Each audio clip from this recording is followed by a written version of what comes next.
नत्र भने सपनामा त त्यो पनि यथार्थ लाग्छ। त्यसकारण हामीले भोगेको जानेको जुन जिन्दगी छ, हामी सबैलाई सत्य किन लाग्छ भन्नाले हामी अझै सपना देखिरहेका छौँ, अझै हामी सुतिरहेका छौँ यस अर्थमा।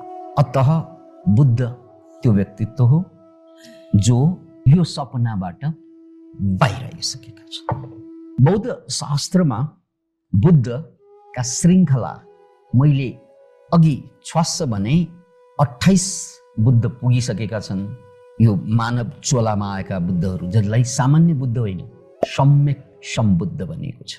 यानि पूर्णतया ज्ञान प्राप्त बुद्ध। सम्यक भनेको ठिकसँग, सम्बुद्ध भनेको पूर्ण बुद्ध। अब सम्यक सम्बुद्ध भनेको पूर्ण बुद्ध। पूर्ण बुद्ध छ भने हाफ बुद्ध पनि त होला, क्वार्टर बुद्ध पनि त होला, किनकि यो शब्दको अर्थ त्यही हो। यसकारण शास्त्रमा, बौद्ध शास्त्रमा